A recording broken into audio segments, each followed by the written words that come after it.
Tegaskan dalam surat Ar-Ra'd ayat 11. Innallaha la yughayyiru ma biqaumin hatta yughayyiru ma bi anfusihim. Sesungguhnya Allah tidak mengubah keadaan suatu kaum hingga mereka mengubah apa yang ada pada diri mereka.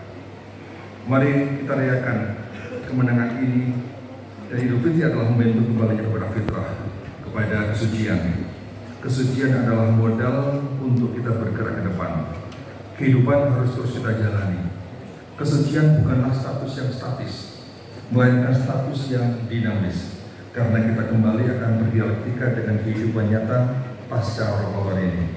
Oleh karena itu kita akan berharap bahwa dengan modal kesucian ini kita akan semakin jernih memetakan keadaan dan terus proaktif untuk memberikan solusi sehingga kita terus berada dalam rel kemajuan. Dengan modal kesucian itulah perubahan bisa kita lakukan dengan lebih baik. Namun untuk itu kita memerlukan modal tambahan, yaitu penguasaan ilmu pengetahuan dan teknologi atau iptek. Orang yang memiliki iptek didasari iman dan takwa atau imtak, niscaya akan mampu menjalankan fungsi manusia dengan lebih baik. Disinilah sosok ulul albab digunakan dalam Al-Quran. A'udzubillahi minasyaitonir rajim. Inna fi khalqis samawati wal ardi wa ikhtilafil laili wan nahari laayatin lil albab. Alladzina yadhkuruna Allaha qiyaman wa qu'udan wa 'ala junubihim wa yatafakkaruna fi khalqis samawati wal ardi. Rabbana ma khalaqta hadza batila subhanaka faqina adzabannar. Sesungguhnya dalam penciptaan langit dan bumi dan pergantian malam dan siang terdapat tanda-tanda bagi ulul albab, yaitu orang-orang yang mengingat Allah sambil berdiri, duduk atau dalam keadaan berbaring, dan mereka memikirkan tentang penciptaan langit dan bumi seraya berkata, ya Tuhan kami, tidaklah Engkau menciptakan semua ini sia-sia. Surat Al-Imran ayat 190-191.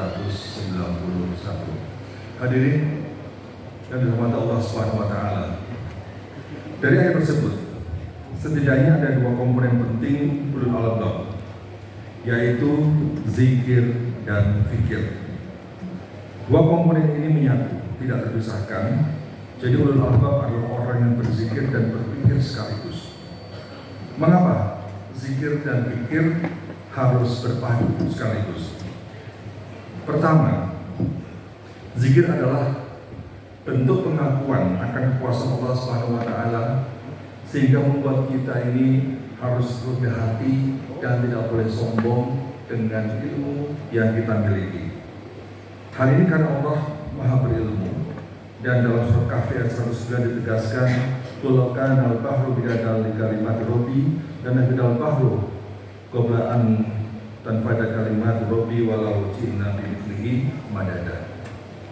Artinya, katakanlah Muhammad, seandainya lautan menjadi tinta untuk menulis kalimat-kalimat Tuhanku, maka pasti habislah lautan itu sebelum selesai kalimat-kalimat Tuhanku, meskipun kami datangkan tambahan sebanyak itu pula. Kedua, zikir adalah mekanisme internalisasi nilai-nilai kemuliaan yang akan menjadi sumber etik dalam berilmu. Zikir adalah kompas aksiologis agar ilmu mencapai puncak kemanfaatan bagi kemanusiaan dan alam semesta. Kita pun dituntut untuk berdoa tentang hal tersebut, sebagaimana Rasulullah pernah bersabda. Abu Hurairah berkata, Rasulullah SAW berdoa, ya Allah, sesungguhnya aku berlindung kepadamu dari 4 perkara, dari ilmu yang tidak bermanfaat, dari hati yang tidak khusyuk, dari jiwa yang tidak puas, dan dari doa yang tidak didengar. Hadis riwayat Ibnu Majah. Yang ketiga, zikir adalah mekanisme untuk mengasah nurani. Dalam setiap jiwa manusia terdapat nurani dan zulmani. Nurani berarti cahaya, berarti cahaya hati yang akan memandu pada nilai kebenaran. Sedang zulmani adalah kegelapan hati yang akan mengarahkan kepada keburukan. Jadi manusia pada hakikatnya terdapat 2 kecenderungan. Satu, kecenderungan untuk berbuat baik, berbuat pada kebaikan, mengacu kepada kebenaran. Yang kedua, zulmani, ada kecenderungan untuk mengarah langkah-langkahnya kepada keburukan.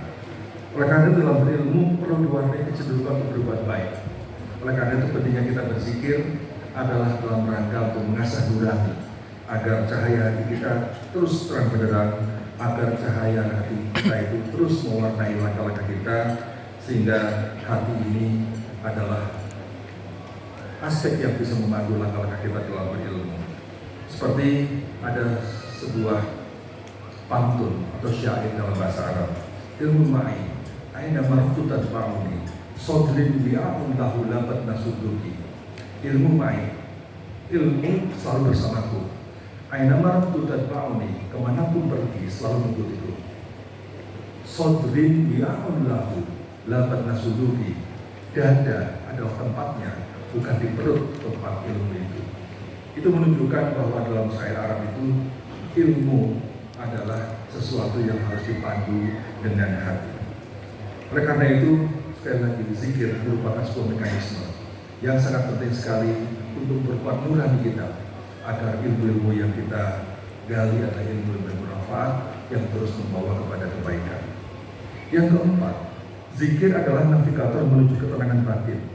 Karena barang siapa mengingat Allah, maka akan tenanglah hatinya. Alladzina amanu wa tatma'innu qulubuhum bi dzikrillah, ala dzikrillah tatma'innul qulub.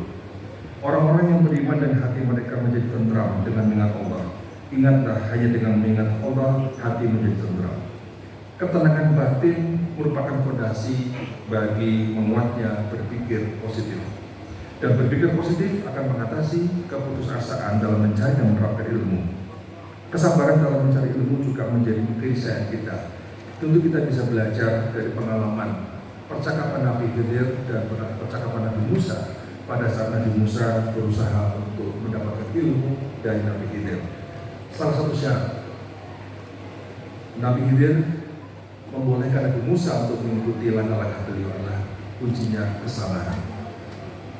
Sebagaimana dalam sebuah ayat, wala innaka lan tastati'a may sabra wa kaifa tasbiru 'ala ma lam tuhit bihi khubra.